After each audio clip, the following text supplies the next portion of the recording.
안녕하세요. 저는 현재 결혼 3년 차가 되었고 한창 신혼생활을 즐기고 있는 남성입니다. 사실 이 얘기를 할까 말까 망설였습니다. 하지만 저 혼자만의 생각으로 되돌릴 수 없는 일을 저지른다면 나중에 너무 큰 후회가 되지 않을까 싶어서 글을 남기게 되었습니다. 이야기를 시작하기 앞서서 제 고민을 말씀드리면 저는 제 아내를 옆에 두고 있지만 계속해서 장모님이 생각나서 미칠 것 같습니다. 제 이야기를 읽어봐 주시고 어떻게 하는 게 현명할지 좋은 말씀 부탁드립니다. 저는 원래 가진 것 없는 흙수저 출신입니다. 그래서 돈에 관심이 굉장히 많았고 사업에 큰 뜻이 있었죠. 어릴 때는 공부도 썩 잘하지 못했고 할 줄 아는 거라고는 운동밖에 없었습니다. 그렇게 자라오다 보니 저는 자연스럽게 헬스 트레이너라는 직업이 생겼죠. 결국 저는 남들보다 열심히 살았습니다. 몇 년 동안을 열심히 돈을 모았고 결국에는 동네에 작은 헬스장을 차리게 되었죠. 참 작지만 나름대로는 의미가 깊은 곳이었습니다. 앞으로의 삶에 큰 기대도 주었고 지금의 아내도 그곳에서 만났으니깐요. 아무쪼록 처음에는 영업이 잘 된 덕분에 승승장구할 것만 같았습니다. 그래서 큰 걱정 없이 지금의 제 아내와 결혼까지 하게 되었죠. 하지만 생각처럼 삶을 녹록치가 않더군요. 헬스장을 운영하다 보니 경영 악화로 인해서 회원들은 줄어들었고 결국에는 모아둔 돈은 바닥이 나서 빈털터리 신세로 결국 폐업을 하게 되었습니다. 정말 앞날이 깜깜했고 스트레스로 탈모까지 진행될 정도로 너무 많이 힘들었습니다. 그렇게 힘든 시기에 저희 부부에게 손을 내밀어준 분이 있었는데 그게 바로 장모님이었습니다. 그때는 일단 당장 저희가 살던 집을 정리해서 빚을 다 갚았고 당장 마땅히 갈 곳이 없어서 숙박업소에 전전긍긍하던 시절입니다. 그런 저희 소식을 듣게 된 장모님이 연락이 오시더군요. 장모님 댁에서 함께 살면서 다시 시작하는 건 어떻겠냐고 말씀을 해주셨습니다. 저는 그 말씀에 너무 감사한 마음이 컸지만 오히려 제 아내는 장모님 댁에 들어가는 것을 반대하더군요.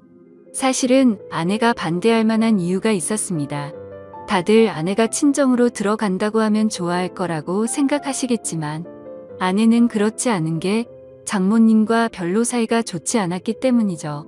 왜냐하면 장모님은 아내의 친엄마가 아니라 새엄마였기 때문입니다. 장모님은 아내가 20살이 되었을 때 재혼을 하셨는데 아버지는 재혼한 지 2년도 채 안 되어서 돌아가셨다고 했습니다. 그래서 장인어른이 살아계실 때는 가족처럼 지내기 위해 노력했었다고 하는데 장인어른이 돌아가시고 난 뒤로는 아내가 곧바로 독립을 했다고 하더라고요. 그렇다고 기분 나쁘게 집을 나온 건 아니었고 취직을 하면서 회사 근처로 옮긴다며 자연스럽게 나와서 지냈다고 했습니다. 아무쪼록 그렇게 집 밖으로 나와서 지내게 되니 함께 지내면서 친해질 시간은 딱히 없게 되었던 거죠. 그래서 아내와 장모님은 여전히 서먹서먹한 사이였습니다. 그렇다고 서로 싫어하는 건 아니었습니다. 아내도 처음 재혼을 할 때 별로 싫어했던 건 아니었다네요. 물론 새엄마가 자신과 나이 차이가 15살밖에 차이가 나지 않는 건 몰랐다네요. 그래서 언니 같은 느낌이 강했고 엄마로 느껴지기에는 조금 어려웠던 거죠. 게다가 아버지를 믿고 결혼을 했는데 금방 세상을 떠나셔서 오히려 미안했다고 했습니다. 그냥 말 그대로 서로가 싫어하는 게 아니라 별로 친하지가 않았을 뿐이었죠. 하지만 장모님은 제 아내를 많이 위해주는 착한 심성이셨던 것 같습니다.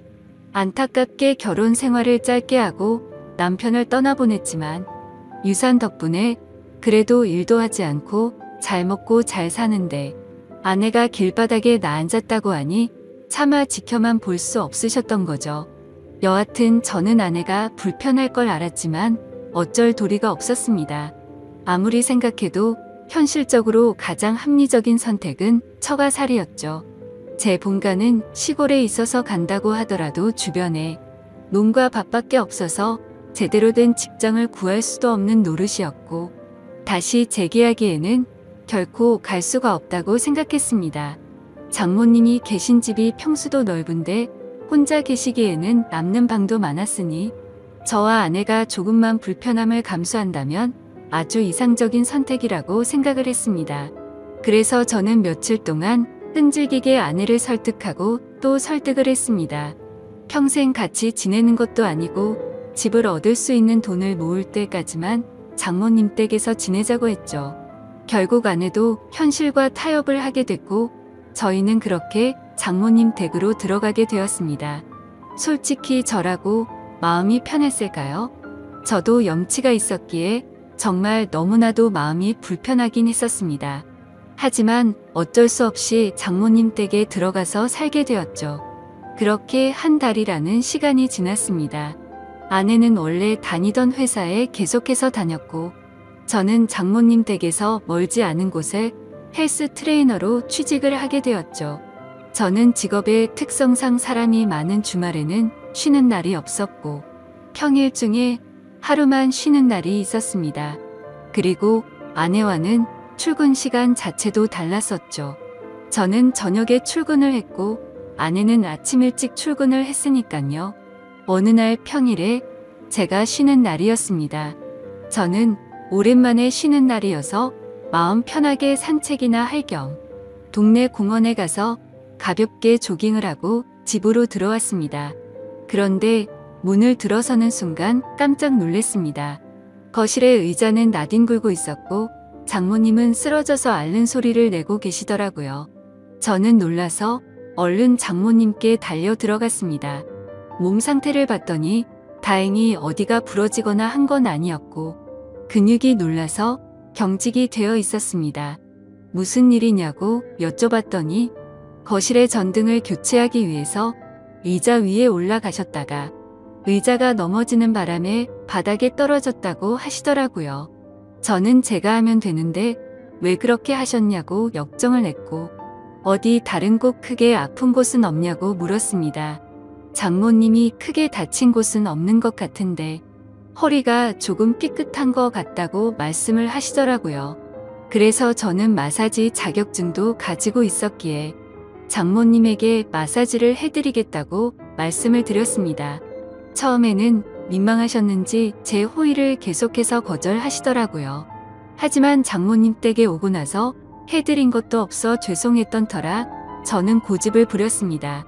오늘도 제가 전등 갈았으면 이럴 일 없었는데 장모님께서 계속 거절하시면 제가 너무 죄송해서 지내기 더 불편하다고 말씀을 드렸죠. 그렇게까지 말씀을 드리니 장모님께서도 정마음이 그러면 알겠다면서 마사지를 받겠다고 하시더라고요. 그래서 저는 장모님을 부축하고서 장모님 방으로 들어갔습니다. 사실 장모님 댁에 들어온 지도 한 달이나 지났지만 장모님의 방에 들어가 본 건 그날이 처음이었습니다. 방 안에는 캔들을 켜놔서 인지 정말 좋은 향기가 온 방을 가득 채우고 있더라고요. 그렇게 향을 맡으며 장모님을 봤더니 뭔가 기분이 묘해졌고 아차 싶었습니다. 장모님과 저는 다른 집 장모 사위처럼 나이차가 그리 많지 않다는 거려. 아내는 저보다 연하였고 장모님은 저보다 겨우 10살밖에 많지 않았다란 걸 잊고 있었습니다. 사실 사회에 나가서 보면 장모님은 40대 초중반의 나이에 많지 않은 나이였고 나이를 모르고 보면 30대 중후반으로 보일 만큼 동안이셨죠. 제 입장에서는 항상 장모님으로 대했고 생각했기에 애써 외모에 대한 객관적인 생각을 하지 않았을 뿐 미모도 훌륭하셨죠. 그리고 무엇보다도 장모님은 장인어른과 결혼 전에 요가 강사를 하셨었기에 지금까지도 관리를 잘하고 계셔서 몸매는 솔직히 제 아내보다도 훨씬 좋은 것 같았습니다.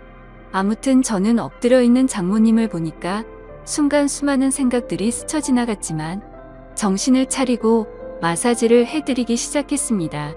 한참 마사지를 해드리다 보니 아무 말 없이 조용히 계시던 장모님은 마사지를 왜 돈 주고 받는지 알겠다고 처음으로 말씀을 하시더군요.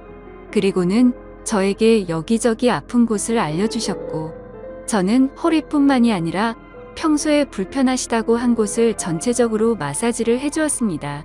오랜 시간 동안 마사지를 해드리면서 조용히 마사지만 했던 건 아니었고 자연스럽게 장모님과 저는 많은 이야기를 나누게 되었습니다. 사실 그동안 저는 염치 없이 처가살이를 하는 입장이라 장모님께 함부로 말도 붙이지 못했고 약간은 내성적인 성격이신 장모님도 제게 그다지 말을 먼저 붙이지는 않으셨었죠. 그런데 마사지를 받으면서 한마디씩 하다 보니 점점 편해지셨는지 장모님은 평소에 볼 수 없었던 수다스러운 모습들도 보이셨고 소리내어 웃으시기까지 하더라고요. 저도 뭔가 장모님과 한층 더 가까워진 것 같아서 기분이 좋았고 오랜만에 즐겁게 수다를 떨다 보니 시간 가는 줄 모르고 계속 마사지를 해드렸습니다. 그렇게 그날 이후로는 아내가 출근을 하고 제가 출근하기 전까지 남는 여유 시간에는 장모님에게 마사지를 해드렸습니다. 그러다가 문득 드는 생각이 있었죠. 마사지를 해드리면서 느꼈지만 정말 장모님은 40대 몸매라고 하시기엔 믿어지지가 않았죠. 솔직히 눈 감고 마사지를 하면 20대라고 해도 믿을 정도였으니까요. 하지만 감히 장모님에게 결코 그런 생각을 해서는 안 된다고 정신줄을 바로잡고는 했습니다. 여하튼 거에 매일같이 장모님께 마사지를 해드리다 보니 장모님과 저는 급속도로 친해지게 되었죠. 그러다 보니 장모님은 평소와는 다른 모습들을 많이 보여주더라고요. 평소 장모님은 내성적이신 성격에 말도 없고 조용한 분이신 줄 알았는데 점점 말씀도 많아지셨고 장난도 많이 치시는 모습이 보이더군요. 나이와 맞지 않게 티 없이 맑은 그런 해맑은 성격이라고 느꼈습니다. 장모님은 최근에도 어떤 남자가 자기에게 연락처를 물었는데 거절했다는 이야기부터 시작해서 장인어른을 처음 만나게 되었던 이야기들과 갑작스럽게 떠나보내고 슬펐던 이야기들까지 제게 숨기는 거 없이 말씀을 해주시더군요. 그러다 한 번은 저에 대해서 말하는 것이었습니다. 처음에 제 아내가 저를 데리고 장모님께 인사를 드리러 왔을 때 다른 건 몰라도 제 몸을 보고 아주 마음에 들었다고 말씀하시더라고요.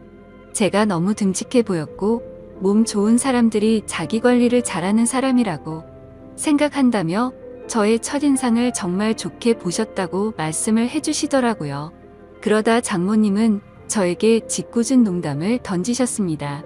그런데 자신의 경험상 이렇게 몸 좋은 사람들 중에 밤에는 힘을 못 쓰는 사람이 허다해서 걱정이었는데 이틀 전에 그 걱정을 덜게 되셨다고 하더라고요. 저는 무슨 말인가 생각을 한참 하다가 깜짝 놀랐습니다. 이틀 전이라면 아내와 제가 이세를 갖기 위해서 사랑을 나눴던 날이었습니다. 그렇다면 저와 아내가 사랑을 나누는 소리를 장모님이 다 들으셨다는 건데 저는 민망하기도 하고 부끄럽기도 해서 아무 말도 못하고 있었죠. 그러자 장모님은 갑자기 웃으시면서 부부 사이에 당연한 일을 한 건데 그렇게 부끄러워하지 않아도 된다고 말씀을 하시더라고요. 그러시고는 제 아내가 부럽다고 말씀을 하셨습니다. 자신은 지금 혼자 지내게 된 지도 벌써 많은 시간이 지나다 보니 외롭다고 하시더군요. 그러다가 장모님은 갑자기 제 팔뚝을 어루만지시면서 이런 튼실한 팔뚝을 가진 남자가 곁에 있다는 건 정말 부러운 일이라고 말씀을 하셨죠. 그날 이후부터는 장모님의 장난스러운 스킨십은 계속되었습니다. 저도 기분이 썩 나쁘지는 않았죠. 솔직히 말해서 좋다고 생각도 했었습니다. 하지만 이러다가는 큰일이 벌어지겠다고 생각을 했고 장모님에게는 저의 근무 시간이 바뀌었다고 거짓말을 했습니다.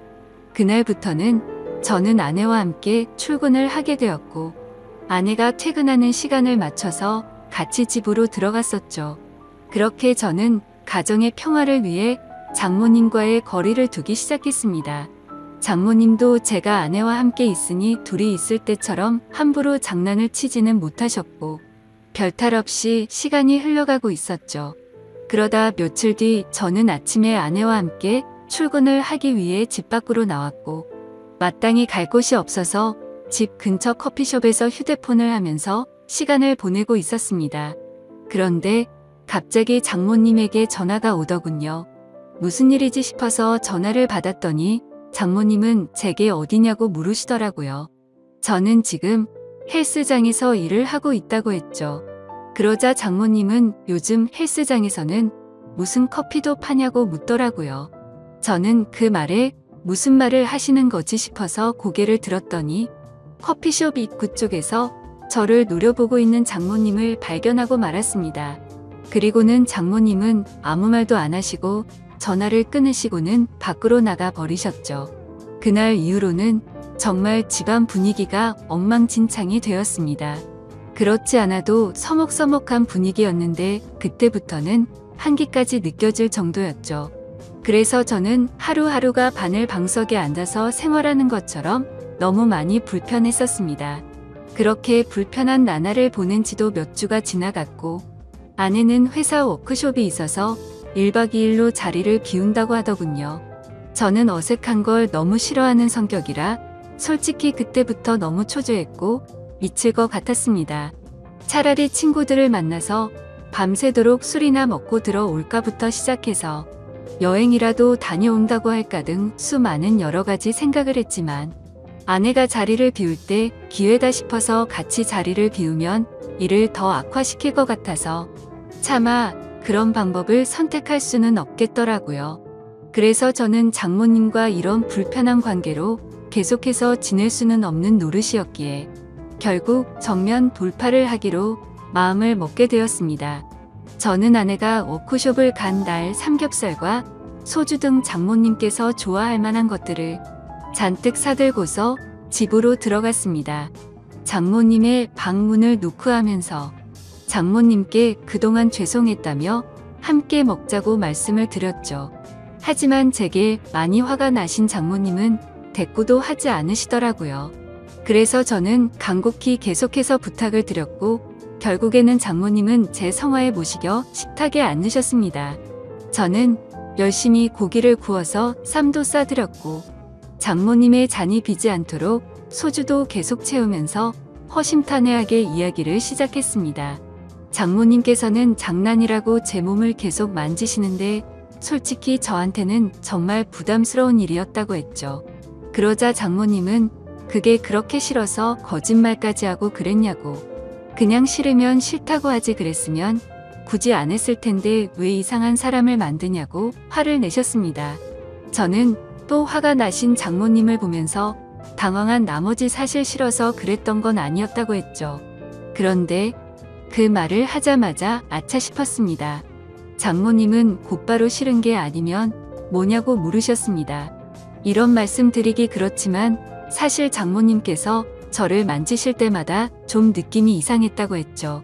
장모님은 그때부터 뭔가 표정이 달라지시더니 무슨 느낌이 이상하냐고 했습니다. 그래서 저도 술도 취했겠다, 그동안 억울했던 마음도 있었던 터라 생각 없이 말을 내뱉기 시작했습니다. 장모님처럼 젊으시고 예쁘신 분이 저를 만지시니까 당연히 이상한 생각이 들고 그랬다고, 저도 남자인데 아무렇지 않은 게 이상하지 않겠냐고 필터를 거치지 않고 마구 말을 했죠. 그 말을 하는 순간 분위기는 순식간에 얼어붙어 버렸고 그 대화를 마지막으로 장모님과 저는 그냥 연신술만 마시기 시작했습니다. 그래서 저는 분위기를 만회하고자 장모님에게 시덥지 않은 농담을 던지기 시작했지만 분위기는 쉽사리 나아지지 않더라고요. 그렇게 술만 연신들이 붙다 보니 저도 모르게 정신이 왔다 갔다 할 만큼 술이 올라오기 시작했습니다. 근데 갑자기 장모님은 실수로 옷에 음료수를 쏟게 되셨고 옷을 갈아입고 오신다고 하더니 방으로 들어가셨습니다. 그래서 저는 혼자서 술을 계속 마시고 있었죠. 그렇게 몇 분이 지나서는 장모님 방의 문이 열려서 고개를 들었는데 저는 깜짝 놀라서 들고 있던 술잔을 놓쳐버릴 뻔했습니다. 장모님은 차마 입에 담지 못할 그런 복장으로 갈아입으시고는 저에게 다가와서 조용히 말했습니다. 나 지금 많이 취해서 기억이 하나도 안 날 것 같아. 너도 그렇지 않냐며 제게 묻더라고요. 저도 술에 취한 나머지 그렇다고 고개를 끄덕였습니다. 그랬더니 장모님은 갑자기 제게 다가오셔서는 우리 오늘은 기억에서 지우자 하고는 저를 끌어안았습니다. 장모님과 저는 그렇게 술에 취해서인지 무언가에 홀렸던 건지 결코 돌이킬 수 없는 실수를 저지르고 말았던 겁니다. 다음날 아침 숙취로 인해 두통을 겪으면서 일어났는데 순간 어제 있었던 일이 생각나면서 너무 두려웠죠. 저는 장모님이 깰까봐 조용히 밖으로 나와서 평상시처럼 식탁을 치우고 샤워를 했습니다. 제가 샤워를 하던 중에 장모님도 일어나셨는지 평상시와 다름없이 제가 먹을 아침을 차려주셨습니다. 그날부터 저와 장모님은 더 어색한 사이가 되었습니다. 마주칠까봐 서로가 서로를 피하는 듯한 느낌이었죠. 그렇게 며칠이 지나게 되었고 장모님은 따로 아내를 부르더니 통장을 하나 건네주었습니다. 좋은 집은 아니어도 오피스텔 보증금 정도는 될 것 같다면서 줬다고 하더군요. 그렇게 그날 이후로 저와 아내는 장모님 댁에서 나오게 되었고 새로운 오피스텔을 얻어서 지내고 있습니다. 그로부터 벌써 한 달이라는 시간이 지났습니다. 정말 그날 일은 잊으려고 무던히도 애써봤고 사실 금방 잊혀질 거라고 생각했습니다. 그런데 제가 정말 미쳐버린 건지 그날 있었던 일이 너무 생생하고 그립다고나 할까요? 정말 제가 이래서는 안 되는데 제 아내를 옆에 두고서 저는 장모님이 계속해서 생각나서 미쳐버릴 것 같습니다. 차마 이런 생각을 하는 것조차 욕을 먹어 마땅한 그런 일인 걸 잘 알지만 사람 마음이라는 게 수학 공식처럼 답이 정해져 있는 게 아니잖아요. 장모님의 얼굴을 한 번 더 보고 나면 제 마음이 착각을 했구나 생각할 수도 있을 것 같은데 용기를 내서 장모님에게 연락을 하는 게 맞을지 어떻게 해야 할지를 잘 모르겠네요. 다른 분들이라면 어떻게 하실 것 같으신가요? 그냥 얼굴만 보는 건데 크게 문제가 되진 않을 것 같고 연락을 해보는 게 맞을까요? 아니면 지금처럼 계속 참아가면서 살아가는 게 맞을까요? 부디 현실적인 답변 부탁드리겠습니다. 감사합니다.